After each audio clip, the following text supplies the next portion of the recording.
Welcome to iPad Pros, the show all about using your iPad to be productive and get work done. I'm Tim Chen, host of the show. See, this is why I love this. I just haven't talked to anybody about it except for you yet. And so now I'm just getting stoked because it is that's so cool. And that really, I don't know, that's mind blowing.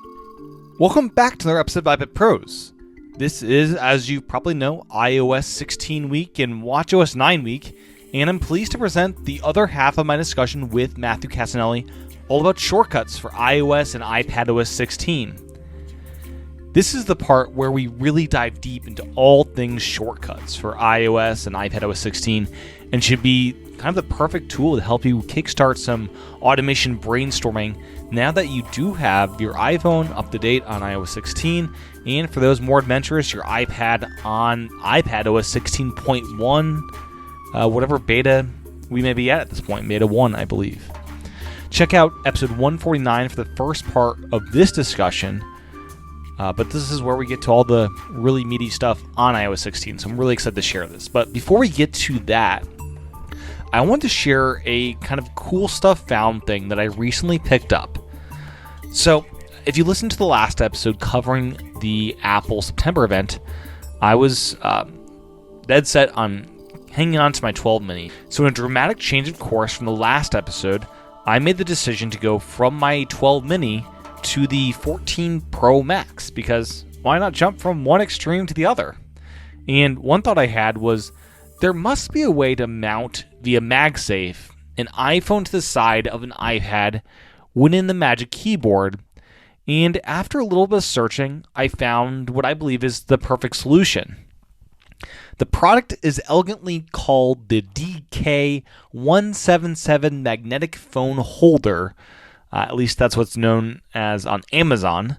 I got the black version with silver accents, which look great with my silver iPad Pro.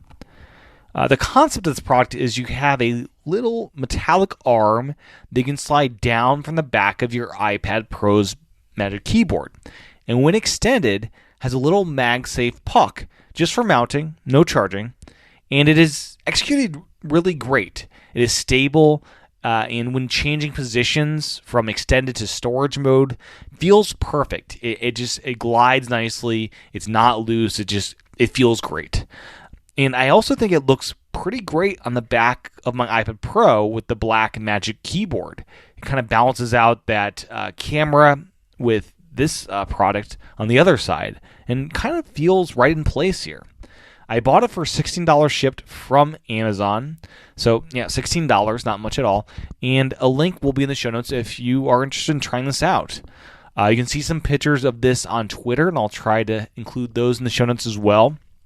But I thought, especially with an always-on display with the iPhone 14 Pros, this seemed like a no-brainer to have the second display that I can have when desired right next to my iPad Pro. So when I'm in that kind of laptop configuration on my iPad in that Magic Keyboard, I'll have that extra screen space if I want to, throw my Twitter client up on there and use my iPad Pro screen for something else. So that seemed pretty cool. I would love if universal control came from an iPad to an iPhone.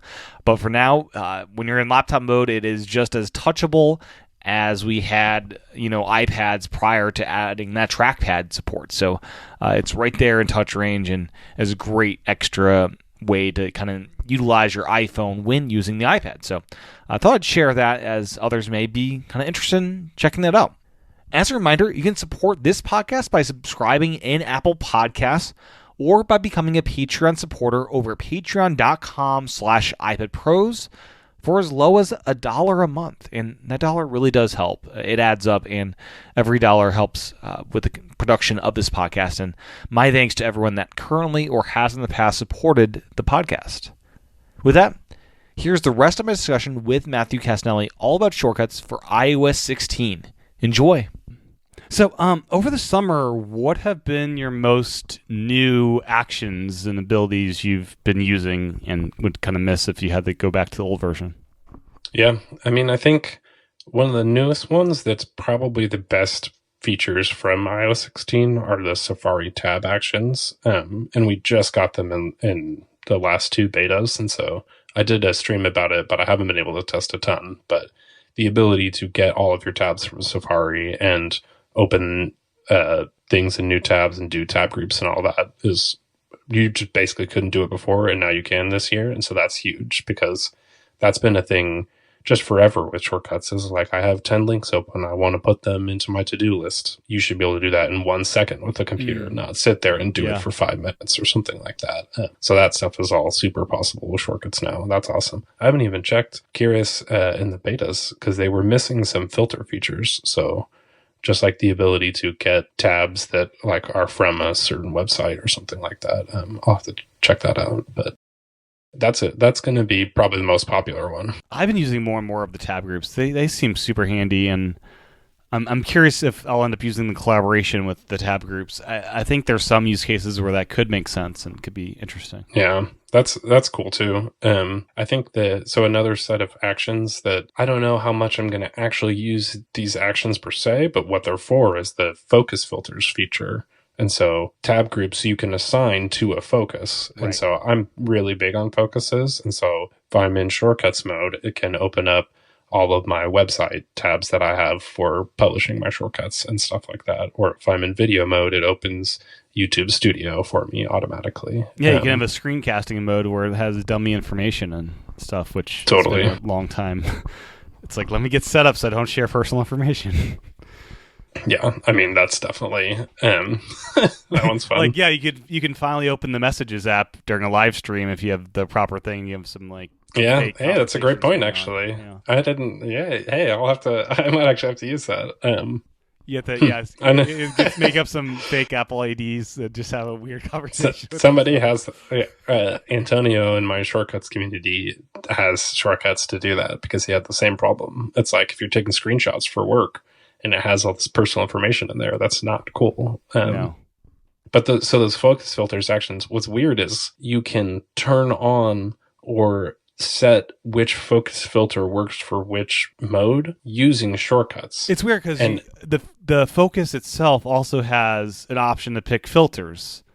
So you can, like, so it's like you can control those shortcuts actions, control what happens in the settings app. And so it's like I haven't fully, it's like this weird thing where like I could run a shortcut that then changes the setting, but I don't know when I would run that shortcut. It's so like you have a focus where you want two modes within a focus, right?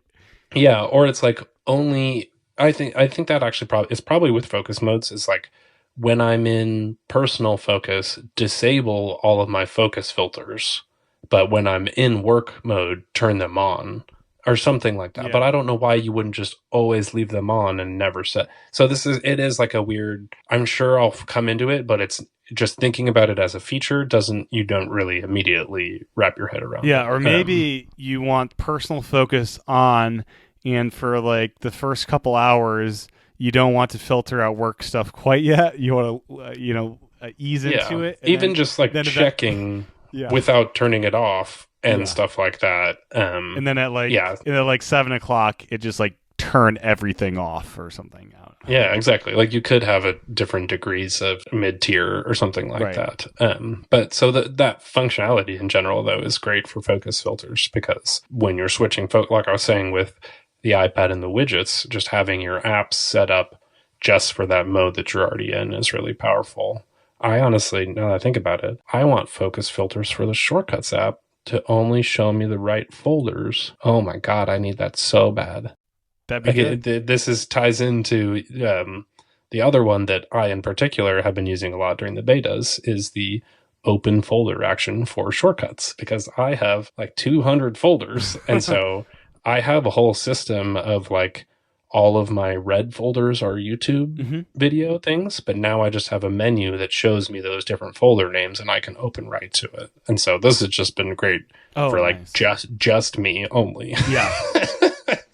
I was like, holy cow, I needed this so bad. Because I will just spend time looking through the Shortcuts app to find the shortcut that I want because I just have to scroll through the sidebar or something. So like it actually really makes a difference for me. Or like going back to the focus filters and focus mode things, like you could have it when a focus mode changes, it can show you the right shortcuts folder or something. Or you can also like automate searching shortcuts. And so it is just like, I think some of this doesn't totally make sense until you start to see these other actions so they also added support for tons of stuff in Notes, voice memos, mail, the Books app to do the same type of things of open a collection of your Books collection or your mail folder or your Notes folder. And so they're really making that, before we get into the details of this, they're really making like every functionality that you could really want in an app automatable with shortcuts. I think like sometimes it is like you are like, do I really need this? And it's like, maybe you don't, but some person does. And for one context, for instance, it can really there's make like sense. the option to go. There's like an option to go to a certain tab in the clock app. It's like, do I really need that granularity? But I guess someone does.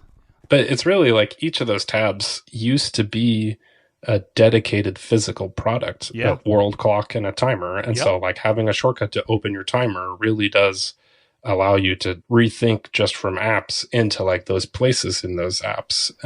You can make like a timer icon instead of having the clock icon on your home screen and have that be a thing. And it's also like at a certain point, you should just be able to do whatever you want with shortcuts. It being limited because they just chose not to let you do that one function is kind of where, like, why? Let me figure it out, and I probably will actually do that. And so, like, a good example is they have, like, change notes settings. So, like, you can change the ability to, when you tap with the Apple Pencil on the screen, go to your last note or not. And you can automate that with shortcuts now. So a good example, again, I think all of it really comes back to focus modes and those automations. It's like when I'm in work mode, I want that to happen. But when I'm in personal mode, I don't. Or like, I actually really like for the Notes app. Do you ever use the grid view? I do. It's handy. It's so good. And I love it. But like, I think it doesn't work quite the same on the Mac as it does on the iPad. I think on the iPad, when you're in a folder, it will show you in the grid subfolders that you can click on. And on the Mac, it doesn't show you that. This is, again, they should just fix this feature. I don't need to automate it depending on the platform. But it's like if you just wanted it differently on one platform or the other, you can automate that with shortcuts now too. And there's like a whole... my friend Alex Cox is really into VR stuff. And so a lot of people talk about Apple updates. They're like, you know how like in iOS 16 notifications come in from the bottom. It's like, that would make sense if you were in a VR environment. And that made me think about all this stuff with shortcuts too. If you have all these grid view versus list view in Notes and you want to change it, but you don't have a mouse in front of you and you're just using your voice, then being able to automate it with the app shortcuts type thing, even for Apple's apps, makes sense too. They need to make Apple shortcuts, for lack of a better horrible naming of like, this is kind of what I do most of the time is they have actions for pin notes, delete notes, open notes account, change setting, open notes view, folder, create folder, move notes to folder.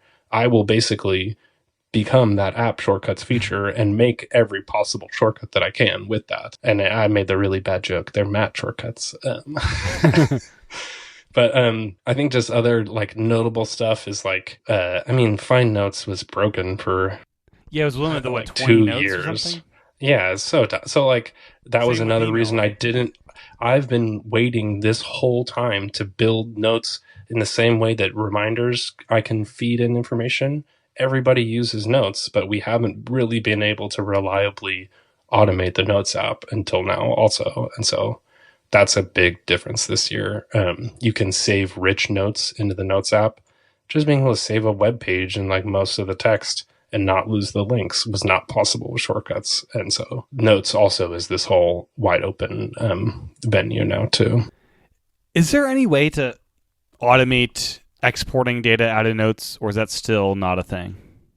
You can find a note and get the body of the note and share it with shortcuts. I think they're in the current betas. I haven't tested this. I think that body parameter is like broken or something. Okay. So but eventually that could be the way to automate that. Yeah. Okay. I'm not sure if it includes lots of images or the files and things like that. That's where it starts to get a little bit different. But totally. I mean, I think you could export most of it and you might, but the whole like 100% reliability thing, I'm not entirely sure.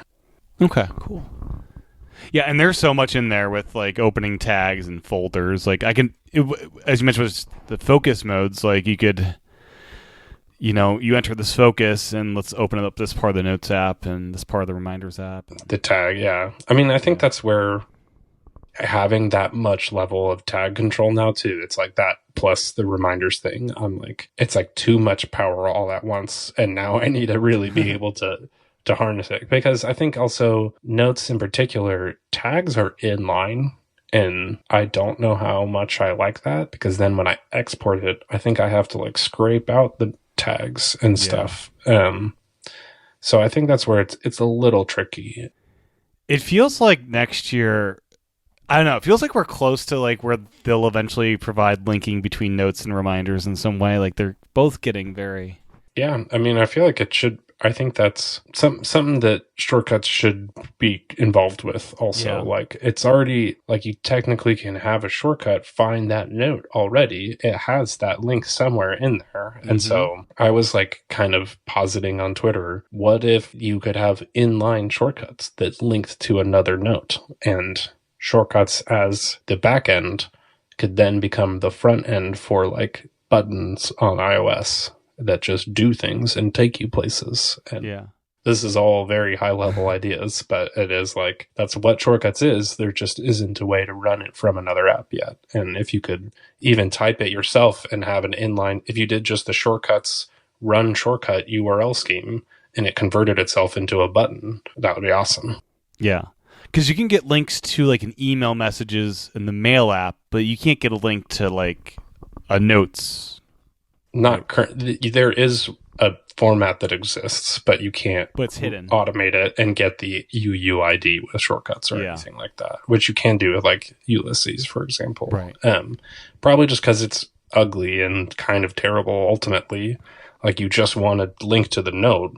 You don't want the reference number for that note, because that doesn't mean anything. And so I think that's where we are seeing the seeds of Apple doing this slowly via the Shortcuts app, and then one day it's just going to work. And then you can also do everything with Siri in every app with your voice or from any app everywhere.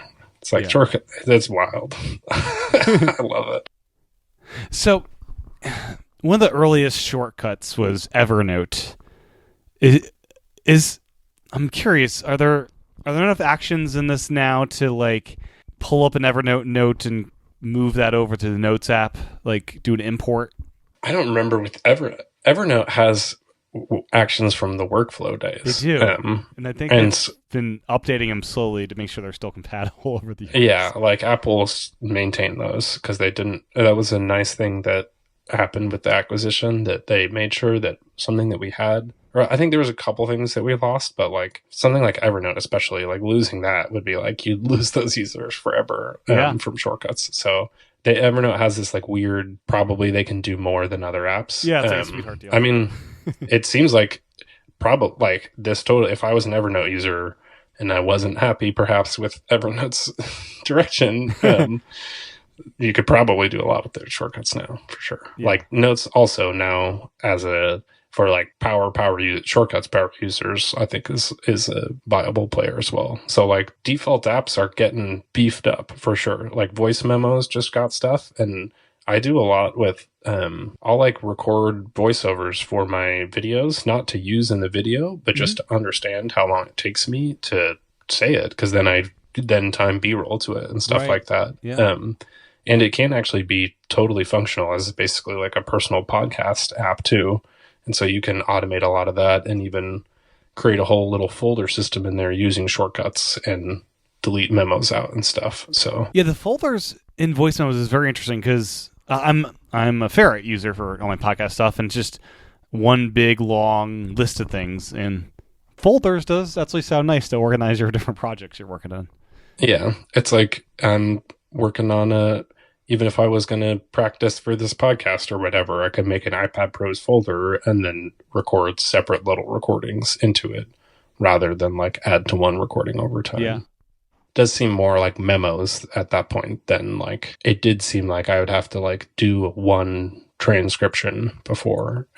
So it's interesting. I mean, I think I'm of course going to play with it because I can now. I don't know if I would otherwise necessarily, but just making voice memos more of a little platform. Like Shortcuts makes every app a platform. Ooh, I like that. I've never thought of it that way. But it does just Shortcuts is the platform, but by participating in it, you can have other apps hook in with yours too. And so I think, the books one is the other one too, where you can just get to every page or not every page, but every book and tab and change the theme and resize. And that going back to that VR thing, being able to switch the page, that's where I was that's clearly only Siri. But it was like if you're sitting at your Mac and you wanted to read a book, you have to like go click to change the page, and you could be like turn the page. So like but in VR too, I think that one I was like, why would you ever do that? And then I was like, I guess that's why is with Siri. And then if it's voice and why are you hands free, it's probably VR type stuff. So I don't know. It's interesting. And just, I like the Books app. I read books, and being able to access my current book instead of tap through it or get to the different collections and things like that. I think it's super interesting. I just wish, I know that they have a partnership with Audible for iTunes. I just wish the Books app had a direct integration like iTunes did. What, like audiobooks? Yeah. Yeah. I mean, they have audiobooks, but not great. And it's just like 10 random chapters and you can't find where you are at all. So that could be a lot better too. Yeah. So something I was just thinking about, one of the accessibility features this year is the live captions. I would love if there would be an action to, like, in the voice memos, generate live captions for this and save it as a text file. Like, I mean, that would just be transcription, right? It would be, yeah. But that's I think that's the missing, that's the last holdout for Shortcuts, is you can take text and make it into spoken audio using Siri, and you can do live text from images and all this stuff, but taking the audio and getting the text out of it would be the next one. Because I feel like think they're doing that would some be pre-processing a big on it, with the stuff that's local. It seems inevitable. Like, I could see this being a feature next year. It is like one of those things that really someone like Apple should just do, but I think it also will, like, it's kind of a big deal to be able to just transcribe audio. And so I think they would have to really get that right. And like, it could just be like a marquee feature, like, oh, you can transcribe, like this year, you can scrape the background, or it's more, you can scrape the subject out of any photo, but in the reverse, also scrape the background. Yeah. And that's automatable with Shortcuts too. And so that's super cool. Oh, so you can get the background scraped. Like you can, not without the subject.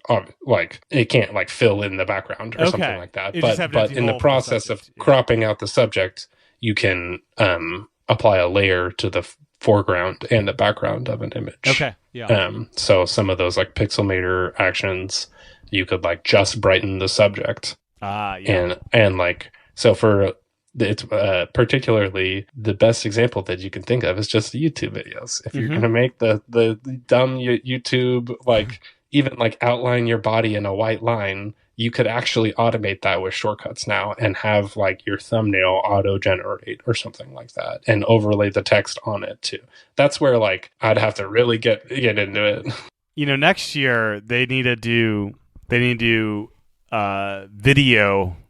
with that subject. Yeah, that would be wild. You can crop the output of the background recognition thing right now. I mean, it really is just portrait mode video stuff. Yeah. That's what this feature really is, but they just got it really good over the last year. It's surprisingly impressive how well it works. Because for years, at one of my jobs, I would zoom in on an iPad with Apple Pencil and delicately trace along the border. This is just laughable how good it is. I'm planning on titling my video just like you can Photoshop with Siri now, because you really can. And like it is just, again, a mind-blowing technology that now we can also automate. And that is just like, that's so cool. I love this. See, this is why I love this. I just like haven't talked to anybody about it except for you yet. So now I'm just getting stoked because it is like, that's so cool. And that really, I don't know, that's mind-blowing. Like, when you really think about it. You can do so much image asset processing with shortcuts now too. Like that's a really powerful. I generate all of the icons for my shortcuts in my Stream Deck, and on my website using shortcuts. I've created like 10,000 images in the last year, and I haven't even thought about it. And if I was in Photoshop doing every one of those, I would be pulling my hair out right now. So like that is really cool. That's super cool. Yeah. I'm seeing the other one that iOS 16 added was parked cars, and that's like an interesting, just like small quality of life thing. But like, and this is just on iPhone, because I did play around with it. Can I do anything on the Apple Watch or iPad? It needs to be on the iPhone for this action to work. Yeah, that is weird. I feel like the Apple Watch thing almost seems like an oversight, or like I don't know. Yeah, I get like the it problem, seems like the Maps app only can deal with parked cars if you have your. If it doesn't have your phone, it might. It does have GPS, but yeah, I'd love this. Yeah, on the watch. I think it's like it's CarPlay. Yeah, it's using the CarPlay feature that. So when you have CarPlay now, if you plug in your phone and unplug it like somewhere else that's not home, it'll show your car on the map, and you can get back to it. It'll do this too, just if you have a Bluetooth speaker in the car. Oh, it knows nice. That's your car radio. It'll do that as well, which is nice. Yeah, it probably uses the significant locations like setting. Yeah, I'm sure it does. Yeah, stuff. And you can have set Bluetooth speakers as car radios as well, which is probably handy for them. That makes sense. Oh, like in the setting of the Bluetooth speaker? You can tell it what kind of device it is. Ooh, I wonder if that could tie into shortcuts in another way at some point. Like there is there's a automation for before you commute, and it makes that prediction. So I wonder if it could use that speaker thing as like a substitute for the CarPlay. I mean, it uses just maps in general. Right. But yeah, you can set the car, you can like you could take a photo and put it in that spot and like leave. I haven't even really figured out how you share this information, because you can like leave a note for yourself too. That's like, I'm on level 3 of the parking garage. So that one's just fun. I feel like I like those little, like something that isn't even an app and is like a feature of an app that's specific. Like shortcuts can actually do that with workouts too. It's like you don't even need an Apple Watch to log workouts to the workout app. So with like the notes on a parked car, so it adds those notes or the photo or whatever it is, and then when you go in the Maps app, that information is just in there with your parked car info. Yeah, and also with shortcuts, you can retrieve that info. So like I made a whole set that's here's where it's like, put my car here, and then later you're like 2 miles away, you're like, where's my car? And it shows you the photo and then tells you that's cool, like your note, and then gets you directions to it and stuff like that. Because I'm the worst with finding my car. Like yeah, exactly. I feel like it is also just another like car finder. Like people would this used to be like a huge problem more too, even before the map stuff, and you can like have a whole little automation for it. I guess you could use it for bikes too, hypothetically. Yeah, actually, that's a good point. You don't have to use it for because if you're manually logging it with the shortcuts, then it wouldn't really care if they're attaching to anything. I wonder if you could like do some sort of geocaching thing. That could be fun. I got so into geocaching when I was in college. That was like my jam. I'd be going to first and find stuff. That's what I've always loved. That when I first got Workflow, it can get your GPS coordinates, and that's extremely accurate. And so for geocaching, the shortcuts is great too. Yeah. When I lived in a city, geocaching was like, wow, it's like Harry Potter. Like there's like stuff like everywhere. I guess for people who don't know, like geocaching is where you put a GPS coordinate and then like leave a hidden note in this like hole in a tree, and then people can go find it and leave their own stuff. Or some magnetic thing that's under a park bench somewhere. Yeah, that's pretty clever. It's like a little secret that's got to have NFC geocache AirTag. I don't know. Oh, AirTag geocaching. That'd be... That's creepy, I guess. That would be, yeah.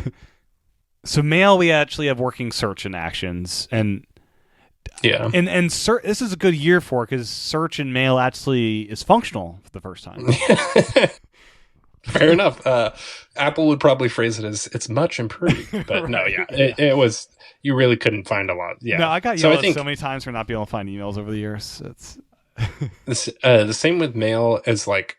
I think also on the Mac you couldn't send rich text, and so there's definitely more with Mail.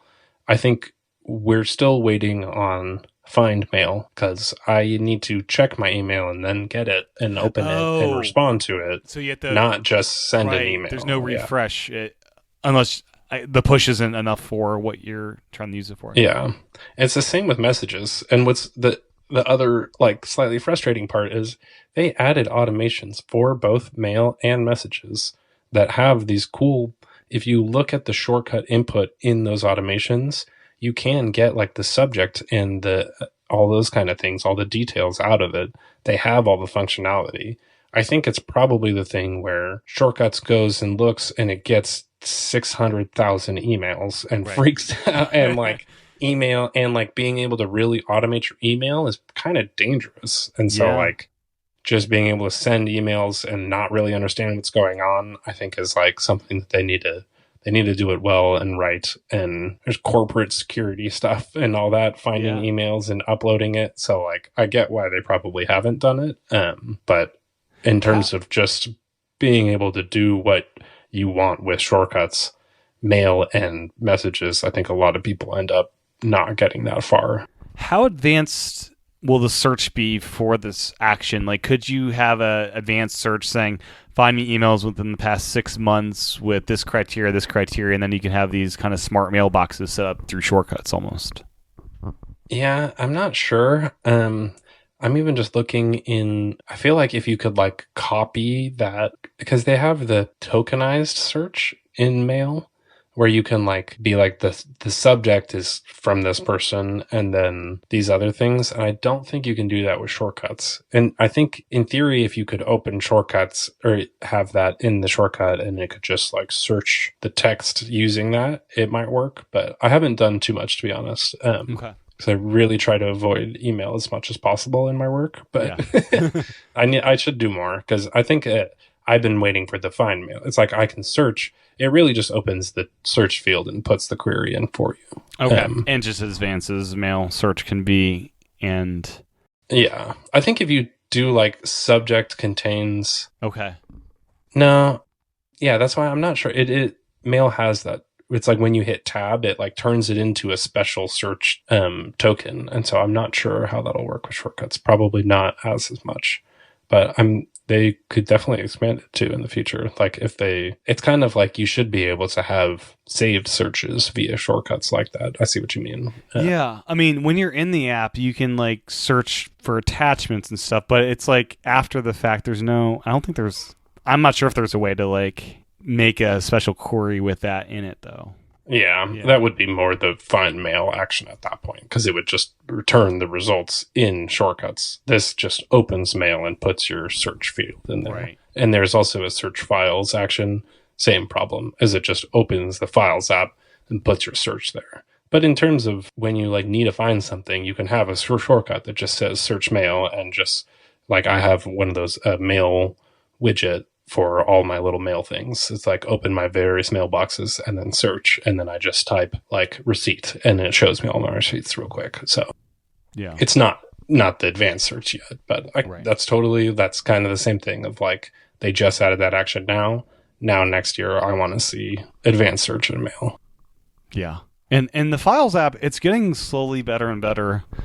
And I know we can do more with like attachment or the extensions and stuff this year. So I mean, hopefully get more and more actions over the years. But right now we just have search files as the new one. Yeah, exactly. I mean, I feel last year we did get a lot of files and folders actions for shortcuts, and I think what's just kind of even weird because shortcuts is cross-platform is like the Files app only exists on iPad, and there's Finder actions for Mac different too. Yeah, and so and the Finder can do more than the Files app, and so I think that needs a little ironing out as well.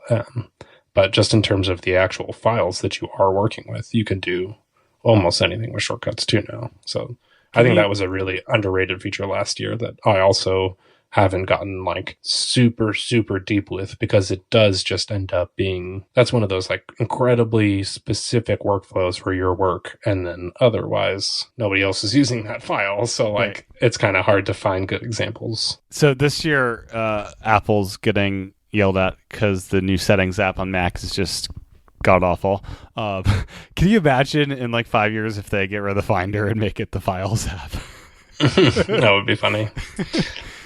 Yeah. I mean, I feel they're on a collision course, the Files and Finder app, and maybe they'll be a feature parity one day.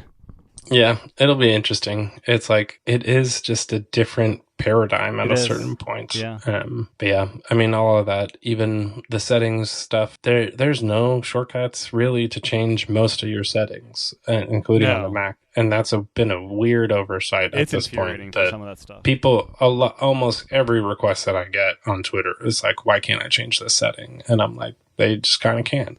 So yeah, like, and the best we have is like we have these URL schemes to get us to that part of the settings app, but that's about it. Which is, so I built a whole set for, I guess it's Ventura. There's technically files on the Mac that represent like the accessibility pane. It's a .preference pane file, and so I have shortcuts to open those files, which take you to the preference pane. But that also now just changed in the new Mac version. So I have 3 separate like deep link methods rather than just having an action that just says open this view in system preferences. So like that's, again, I think a huge story with shortcuts ultimately is that Apple themselves can't build shortcuts actions if those developer APIs don't exist yet, because workflow ultimately was using a lot of either these specific APIs did already exist, or it was just like manually integrating them from one team. And so while they've been like building out the Mac app and the iPad app and the Watch app these last few years, they've also been adding their own ability to add their own actions more powerfully and then give developers that capability too. And so we got voice memos, mail, Safari, notes, all of these apps that haven't been touched with shortcuts in a long time, or barely, but now they're getting this deep functionality and can even go further after this point. But it's pretty interesting. It's like, I wish this was where shortcuts was on day one, to be honest, because I wanted to go full speed with it. But I think it's been a slow switch, and their ability to integrate it with Siri, I think, is going to be a big thing this year, because I think how well it'll land. I think some of it comes down to like the Apple magic at a certain point and how they tell people about this and how it feels when it rolls out. And if a lot of developers support this stuff, it can be really cool. It's like, oh, you can automate anything in any of your apps and use it all with Siri too. Like, yeah.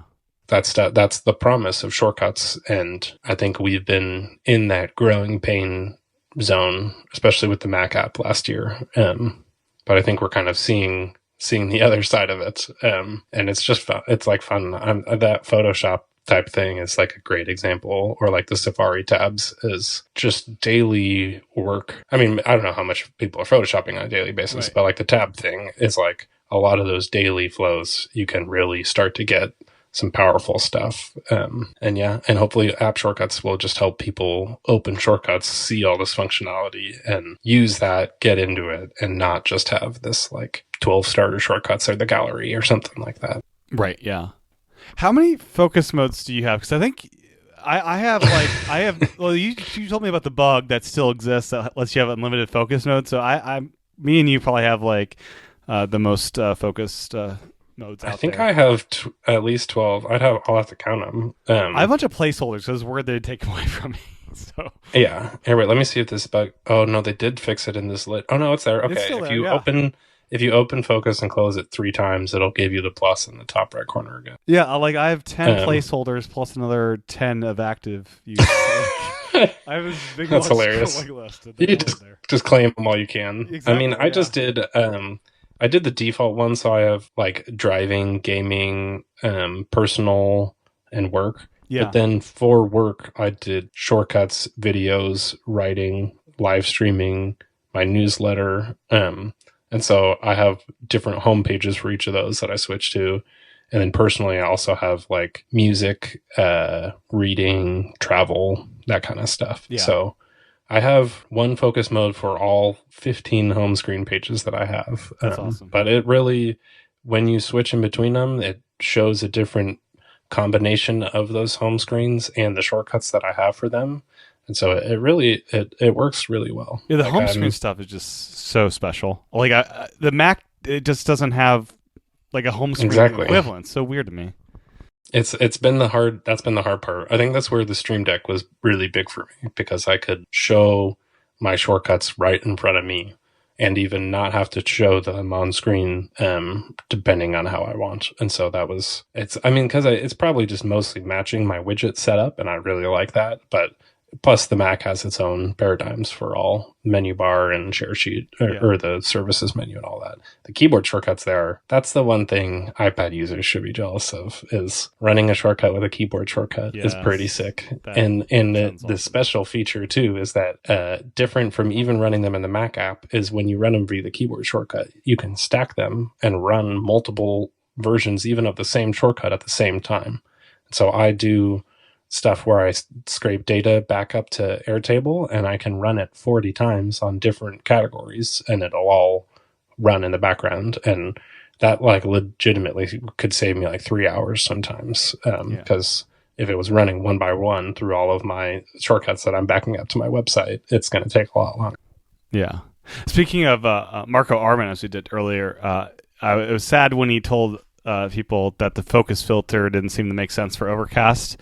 Like, I'm subscribed to, like, I don't know, way too many podcasts, probably 50 to 100. And I would love a focus filter for, like, for family time if there's just a work shared podcast. And personal. Work. Yeah, it totally makes sense. A gaming ones I listen to when I'm playing games, like, it would be great.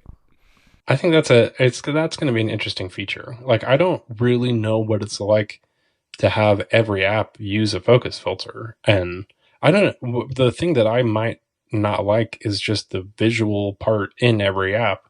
Now there's like this little bar that's like, you're focused. It's like, just like, I want it while also not interfering with the design. I think that's probably, I don't know. That's where Marco is just like, I don't like that. And so you're like, dang it. Right. Yeah. Maybe. Yeah. I mean, I feel like seeing more use cases from other apps is where focus filters starts to make more sense. Like card pointers. It's a Emmanuel. I think his name's Kovasi. I've never even said it, and I want to say it fancier than I know. It's like French. But it's an app that shows you like the right credit card for which points you need. And it's like when you're in travel mode, you have a credit card for your travel thing. And it's like, that's a perfect example. And I think those focus filters are a little bit weird, but yeah, I could totally see. I have work and personal podcasts that I listen to. Yeah. I'm not sure. Yeah, I'm so curious how third parties integrate with that. Like there's some cool things. Yeah, but it's like, they didn't add it to the podcast app either. They did not. So like, nope. I kind of get it. It is like, I bet there'll be a work leaning focused for those things. And then it's mostly you turn it on while you're in the work focus, and then otherwise just show everything. But it's the same thing. I don't want to see my work email when I'm in personal mode. Like that's alone literally work-life balance at that point. So like, it totally makes sense. Yeah. I'm almost curious now, like, explicit media, like if there would be a way to tie media types of like explicit, have that disabled when I'm on like family focus mode or something. and work, hopefully. And work, yes, that too. So kind of just that all the time. Workplace, but yeah. When kids are nearby, it hurt. Yeah, exactly. I know what you mean, but exactly. yeah, I mean that'd be interesting. I guess media apps could probably, it kind of does depend. I feel like some of that almost, I think this is where being an iPad Pro is, you see the feature and you immediately want it, plus the like specific version of how you could implement it. And that's probably where they don't even really realize that until they get it also. And then they build for next year or something like that. Yeah. But I'll always be the champion of valuing your feedback, because it's like, that's a great idea. And they might just not have thought of a media type in a specific way being perfect for focus mode or focus filters. So I finally last night filed a radar for the stupid video player on iOS 16 and iPadOS 16, where I'm constantly fast forwarding and reminding when I use slide over. I like it until I don't. I did that this morning. I was listening to a podcast and I skipped 30 minutes ahead, and I was like, what the heck? I'm constantly fast forwarding, rewinding when I touch. Like there's at night. Sometimes bugs will fly in and be attracted to the light. So I'm trying to like smash a bug on the screen and like wipe off the screen, and then I'm fast forwarding. It's like, yeah. Now that's a bug. That is a bug. I'm so sorry. That was a great one. Oh man. So we're starting to wrap up here. One thing I just want to ask about personal hotspots. You did a Twitter survey. It's like, how are people using this? Did that result in anything? I've been testing it a little bit. I think I don't have unlimited data, so I'm still really scared about it. I think I just like I've always had cellular iPads, and so I didn't really get into the hotspot a ton. But I'm just super curious. You can automate that with shortcuts is the point now, so you can turn it on and off and stuff like that. I think, I just end up not really running into it that much. But even this week, I'm moving apartments and I don't have Wi-Fi, so I should maybe test that a little bit. Yeah. Because that can help. Yeah, I mean, I think that's another good just quality of life feature. Like if you, some people were like, oh, I always use it when I get in the car and my kid wants to use his iPad. And I was like, perfect. CarPlay automation there. 100%. Yeah. I think it's like if you use hotspot, you're going to want this. If you don't, you're like, why would I use that? So I think that's kind of, I don't know if it doesn't like convince me to use it more necessarily. It doesn't like present new opportunities necessarily. But I think it's interesting. And just, I think also like turning it off is probably the big one. So I turn it on and then stop blowing through my data, because that's probably the problem for me. So maybe I just need to think about it more that way. I would love if there'd be an automation for after I've used 2 gigabytes of hotspot data to shut it off. Yeah, like that's exactly. I'm in Netflix, like shut me off. Because I think that's my experience with, I guess it's not hotspots, but I feel like multiple years I will download an iOS beta and go for a walk. And then it's like, you just used your entire cell plan for the month. And I'm like, great. Like, so I guess that's not hotspot, but. Yeah, I mean, it's like when I get to the coffee shop or something like that, turn it on so that when you turn on your iPad, it's already there, and those kind of things. Yeah. That's definitely a good one. And then optimized file size for PDF. It seems super handy and something they should have done years ago. And this can be an issue. Like PDFs can be like multiple hundreds of megabytes. And totally. And they added a bunch of iOS 15 ones for PDFs too that I also didn't get incredibly deep with, because I think I need to talk to David Sparks about that, because I just don't get too much into PDFs, but that is the big thing. I think being able to split it apart and all that you can do is where I'm very interested in like generating my shortcuts document or like documentation or something like that. But I think just because I don't have that workflow. Because the biggest problem for me in the past was trying to email PDFs, and that was just a pain in the butt sometimes. Yeah. That's totally. I mean, that's why like being able to get those files, generate the text on those pages, generate the PDF, optimize it, shoot it through your email. Like those are all real business workflows that people do every day and spend time working on. And so that's just where like me being like a silly content creator sometimes is I'm like, I don't have I'm worried about Friday video. What's this PDF? Yeah, it's not the monthly report or whatever like that you need to send every time. Yeah. But I think it's real powerful stuff. And I think totally like if you or any of your listeners you're like, I'm obsessed with PDFs, like I'd love to learn about that. That's why I called out for the hotspot stuff too. Is like, I know people use this. I just don't personally use it. And so I want to help everybody else figure out how to use it too, because all the other stuff that you can hook and do with shortcuts is the complicated part. Just tell me how you use PDFs and I'll be like, done. And then the set flashlight now lets you enable the Apple Watch flashlight, but it seems like they didn't go all the way and you can't pick like the red flashing, or it's just on or off. You should. That would be a good one. I really like that feature. I feel like we should try to call it out, or like, I don't know if you file feedback on that, but that would be a good one, because that's an underrated little thing. It's like I used that when I was skateboarding. I use it all the time. Because it's like you don't have a rear view light or whatever. Yeah. It's nice. A great little feature. And then that's another one of those, did you know your Apple Watch can be an SOS? Yeah. And then we're on Apple Watch. There is an action I found that doesn't seem to work yet, of starting the remote screen share thing on your phone. Yeah. Which I'm not sure if I need that as an action, but it's cool to be in there, and hopefully it works. Yeah. I think that's the accessibility thing. It's like Yeah. the remote share. Yeah, I mean, it totally makes sense. It's a great feature as a content creator. You can Yeah, I should do try little it. screencasts. I think it does require a Series 6 or 7. Probably. Yeah, Are you I on think a we 5? were tweeting about that. Yeah, I think I just didn't bother upgrading. I feel like they haven't. Some of those were like, yeah, I can get away with it. I mean, also it's like during the pandemic, I didn't go outside that much, so Yeah. the Apple Watch has definitely not been. I struggled with some of the battery life on the beta, and I took it off for a while, and I didn't notice a huge difference. And so I need to revisit my Apple Watch experience because I think I need to do more shortcuts. If you could tap your watch to an NFC tag and run your shortcut, they would have sold me in like 1 second. And so it's just like let's get this going because that's the kind of stuff. Yeah, I went from 5 to 7 just to have the more polished always on display that's much brighter. That was a big selling point for me. Exactly.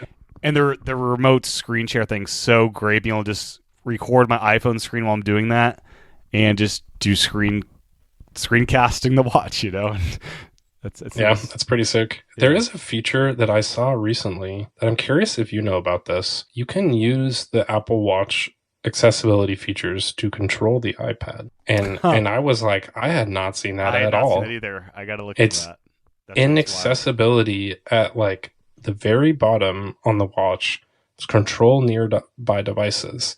And so if you triple click the digital crown, it'll give you this like nearby devices view, and then when you click on the iPad, it'll let you control the playback of the iPad and like, oh my gosh, I'm doing it right now. This is activate wild. Siri and control multitasking. App and switcher. I'm not gonna lie. I didn't tell a single. This is crazy. I didn't tell a single other person when I saw this tweet because I was like, "That's so cool." It's like not perfect, but you can control the. See, I'm loving your reaction. Oh my god.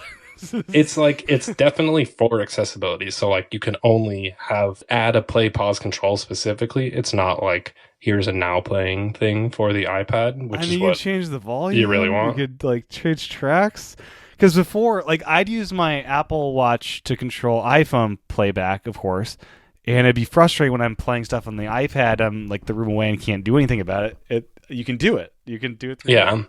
So it's functionally possible right now. I feel like this is like they just need to add that. And I almost imagine I've thought for a while. I think a couple years ago, I thought they were like right on the edge of having the independent watch, and that's where it would make sense to me.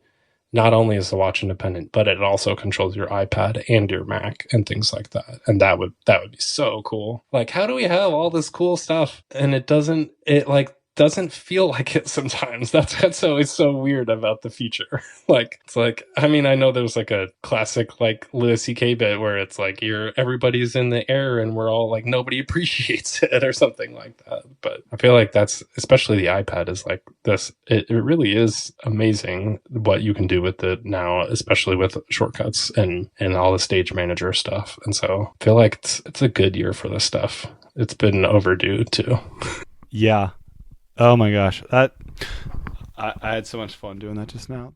And it works. Yeah, I love. Background, like, yeah, it works in the background. I can like, okay, let's keep it a secret on the iPad Pros podcast for all to listen.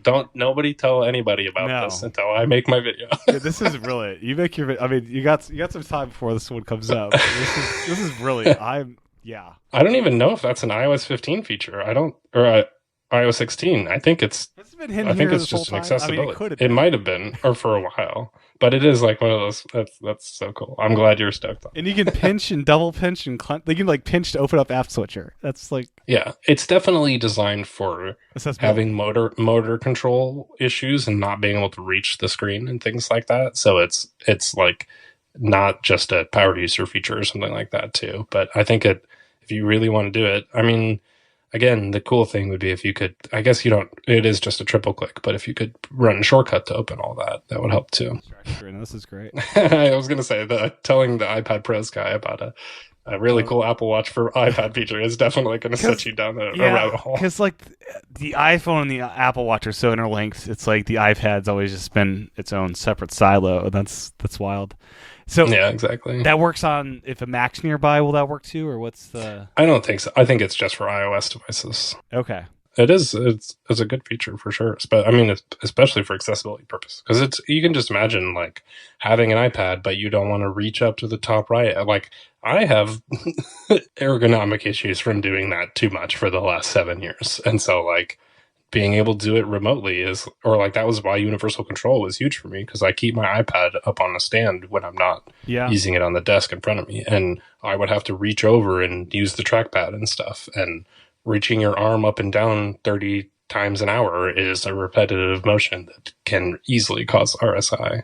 So now your next challenge is to create a shortcut on the watch that launches Settings app and scrolls down to accessibility of that section to make it quicker. Yeah, I can't do the scroll and tap and everything, but that's why. I mean, it should absolutely be a feature for people who have accessibility needs to be able to trigger your watch accessibility shortcut using shortcuts. So I'll file that.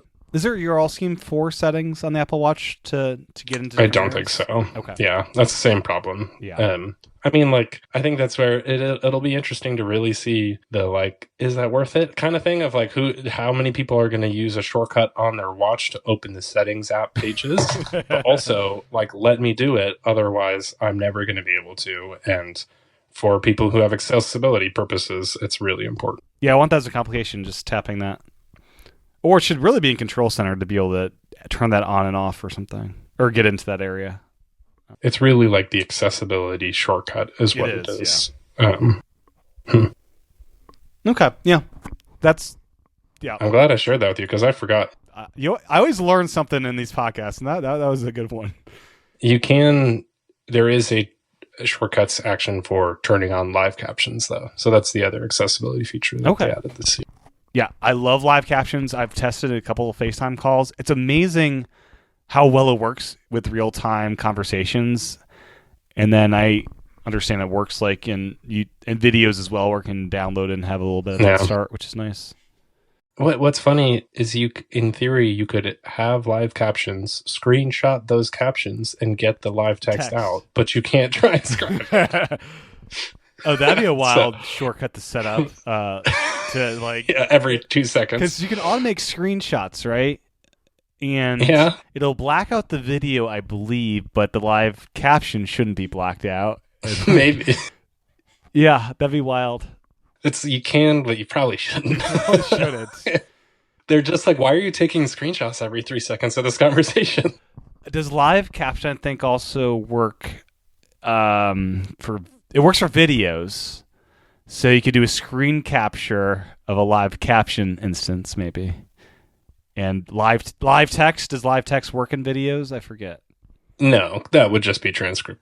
I thought it does. No, it does. I don't think there's manual, a shortcuts action to get it from a video. Yeah, because you have to go frame by frame to like change what you're capturing with the. Yeah, it's mostly like a still image from a video. Yeah, you pause the video and then you get the text out of it. Yeah. Yeah. Wow. Yeah. Okay. Hoping for transcription next year. That'd be the big one for sure. Good. Anything else we can cover about shortcuts for 16 that you'd want to before we wrap it up? I mean, there's like some minor, like there's a list view on the iPhone and iPad now that the Mac one had. So you can like sort by recently updated and that kind of thing. I haven't used this once because the first time I did it on the first beta, it crashed my device and I couldn't get back into the app without it crashing again. And now I might never try this because I'm going to have to reset my entire device if it doesn't work. And I don't want to do that. So it's a nice one. Check it out if you don't have 3,000 shortcuts. Okay. Otherwise, like how you rename shortcuts slightly changed, and kind of there's a universal iOS 16 style that it adopted also. Or like the one confusing thing is the details view where you like add to home screen or show and share sheet is now in the bottom center instead of the top right, kind of next to where you share and run the shortcut. So they just kind of rearranged everything slightly more so that it flows a bit differently. But that can just be, you're like, where do I turn on the watch shortcut? And the icon is now in the bottom center, which is a little bit odd. But otherwise, it's pretty much the same. I do think I wish we saw more on the Mac this year. Like they kind of did the Mac last year and then this year did app shortcuts, but didn't really do more on the Mac. And so that was kind of odd, I think. But also, I'm sure it'll benefit from those app intents shortcut stuff. So I think it's weirdly, the actions aren't like the most killer in the world. Like, people aren't going to go crazy over the notes actions. I'm sure like iPad Pros will or whatever, but I think the Safari tabs are going to be big. It seems like a tame year on the action front. Yeah, but I think also we did get a ton, and so setting that scene and going further from Apple themselves, I think would be important. This, like, if they added Final Cut stuff and Logic stuff for the Mac in 0.1 or 0.3 like they did last time, that would be an easy way to win over a ton of people with just like, oh, shortcuts is like really here now kind of thing, if you can do it for all the pro work too. Yeah, it'd be cool if there would be a way to automate in shortcuts. Compressor? That's the tool. Totally. That's a big one. Yeah, because it already is a pipeline itself. And so just passing a video in and out and getting that stuff. And then bringing that functionality to iPad, though, would be huge. Like, taking those Mac apps, making that functionality kind of like a Swift capable shortcut function, and then making it cross-platform. That's where some of the Mac iPad ecosystem coming closer can hopefully benefit the iPad in the long run too, because you should just be able to process. It'd be cool if one day the iPads could be part of like a render farm for Final Cut, you know.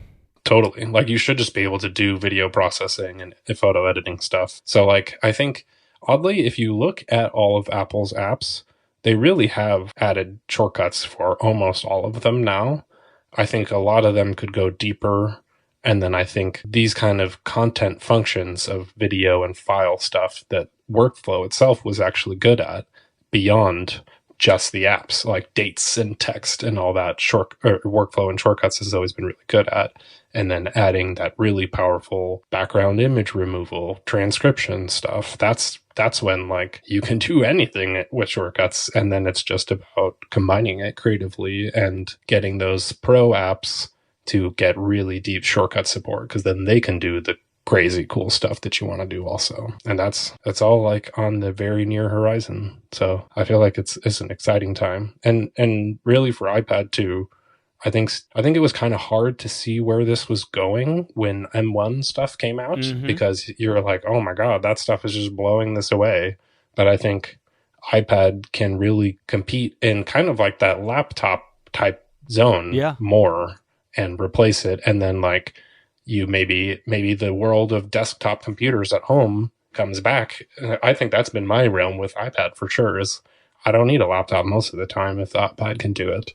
And especially so with external displays, like external display, singular. It's like you just change the display from the Mac version to the iPad and you're good to go. Or like universal control really is like, you don't even need the external display. I mean, it just depends on how combined you want the experience, but that's where I really got to get Stage Manager going. But if you're all in on iPad with like a $2,000 iPad, it's nice. Yeah, I mean, well, for sure. Yeah. Take it to work and not even bring a laptop or whatever too, exactly, if you need that setup. So that's going to be huge for sure. And I think that's where that with all the shortcut stuff is a realm that I need to explore more, because I have been on the Mac more, but my iPad setup with those focus modes is actually better in a lot of ways. Because you get the home screen stuff. Yeah. So it's an exciting time. I feel like the focus modes really change things, and being able to contextualize things and then automate that all with shortcuts is like, I feel like a lot of people barely even adopted focus modes, and then we're going to just kick down the door and be like, here's what you can do now with it this year. And so that's going to be so sick. Yeah. Yeah. The enhancements to focus has just been, it's like they finished it. Like, it feels like this is version 1. Yeah. Well, the big thing was, instead of just allowing everything, you could only disallow certain things. It took me so long to set those focuses. I was going through, I got like a third-party card hop, I think it's called. Yeah, I got card hop just for the functionality of groups, so I could set up all my contacts in the group, so I could quickly select everyone in a group, and it was so nice. That makes sense. I just didn't do it at all. I mean, it helps that I've run into issues. So, but what I really did was I just set up every focus mode, and then I went back, and then as I was in the focus, if I missed a thing, I allowed it and stuff like that. Yeah. But that's like, I literally missed my dad calling me back on his birthday 2 days ago. I called him back in time, but I was I missed it by like 45 minutes because of the focus mode only. And I was like, great. That's exactly the kind of thing where it's like, it's his birthday and we could have just not talked because I didn't get that. That's wild. This has been an awesome chat. I always look forward to these every year, and this year was no different. So thank you so much for your time tonight, chatting about all things shortcuts and iOS and iPadOS 16. And thank you so much. Yeah, it's been fun. Like I said, it's always, you are like the first person I get to talk to like everything about too. And so I am excited to play around with the Safari tabs and get all this going. Well, where can people find your awesome membership to get more out of shortcuts? Sure. It's MatthewCassinelli.com/series shortcuts is my overall shortcuts catalog, where I've got my library of shortcuts and a directory of all the actions, which I need to update with all of these for iOS 16.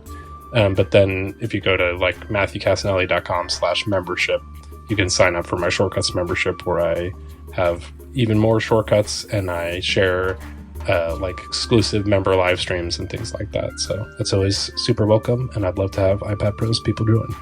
Very cool. Well, thank you so much. Really appreciate it. Yeah, thank you. Well, that's my discussion with Matthew Cassinelli. My thanks again to him for his time recording this episode, and learn more about shortcuts at MatthewCassinelli.com. You can get early access to the episodes over at patreon.com/iPadPros, or by subscribing in Apple Podcasts. My thanks to you for your time and attention tuning in. And with that, I'll talk to everyone again real soon.